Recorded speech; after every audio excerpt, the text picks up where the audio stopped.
My name is Sabrina Johnson, and I'm here at the Race Relations Institute at Fisk University here in Nashville, Tennessee. Today is Friday, July 14th, the year 2000.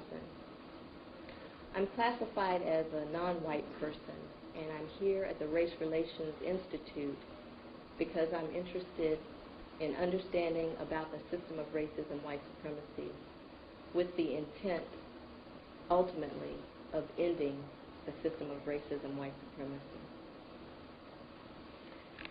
If you would please state your name and tell us why you're here. My name's Ferrel Winfrey. I live in Roane County in East Tennessee. I'm here because I recognize the white supremacy system of racism. I'm white. Now, when I say that, my people a long time ago came up with these little check marks that we have to check which we are white. And in reality, it's white or non-white. You know, they break that down into a lot of, we break that down into a lot of different groups.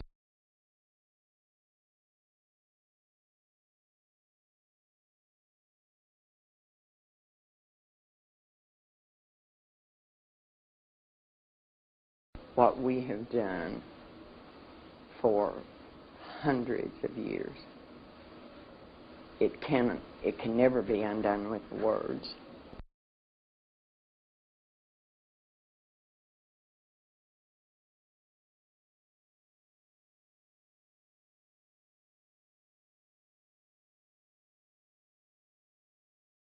It can never be undone with words.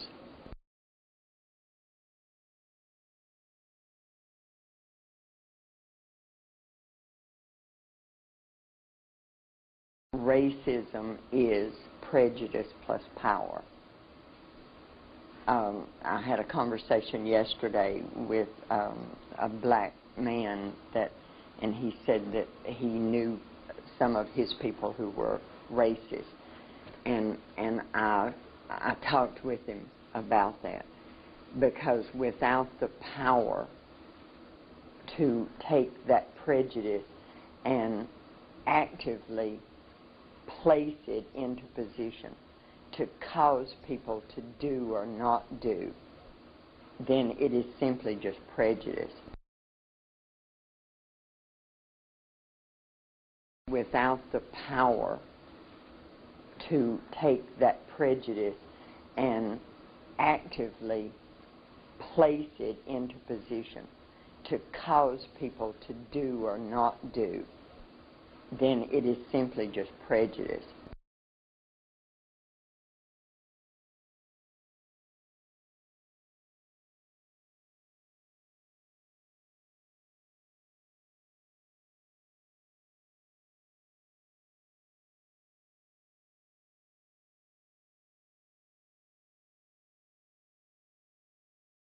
You have to have that power in order for there to be racism.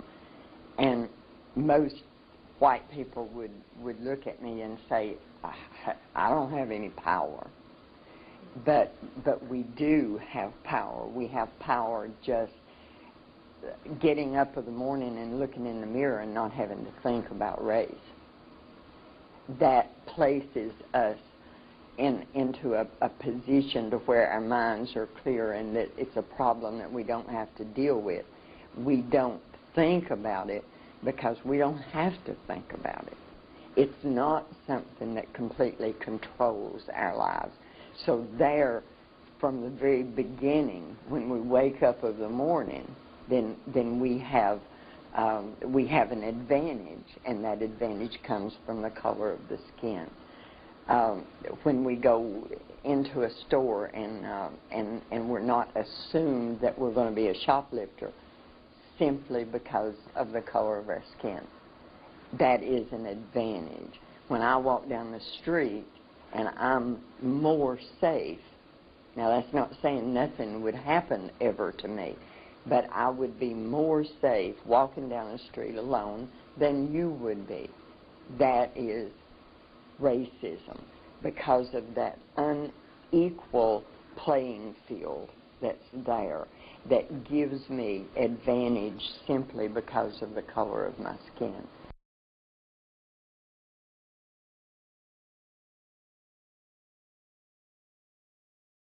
When we take advantage of those things, then we are being white supremacists.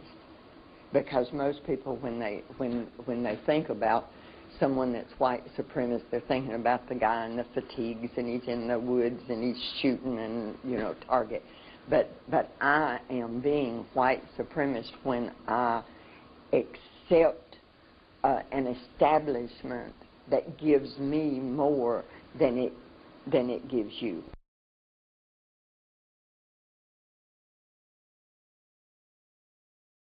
Every day of your life as a white person, all day, every day, everything that you do, everywhere you go, you are taking advantage of being white.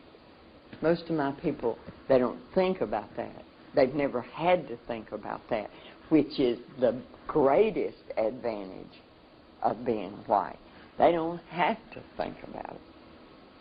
It's not a determining factor in their life. That is a conscious factor.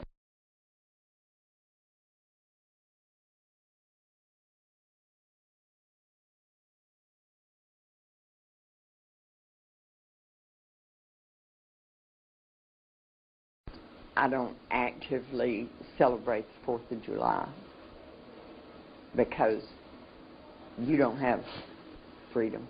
You're not free. You have oppression every day of your life. If you have children, when those children are born, you have to immediately begin to teach them what they cannot do in order to survive.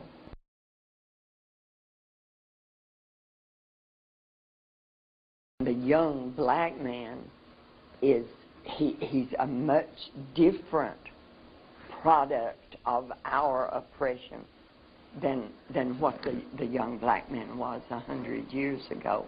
I don't want my children in a civil war in this country between black and white. So in that way, I'm selfish.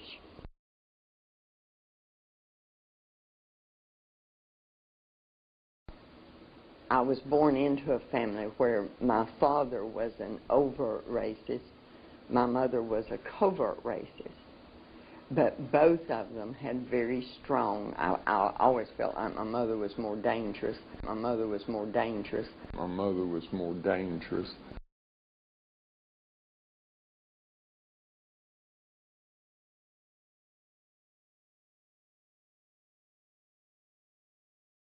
Most of us isolate ourselves.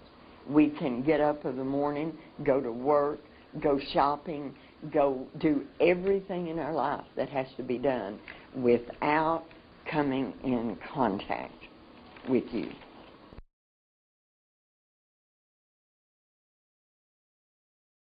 And don't tell me my best friend is, because I hear that all the time. My best friend is black. I don't want to hear that.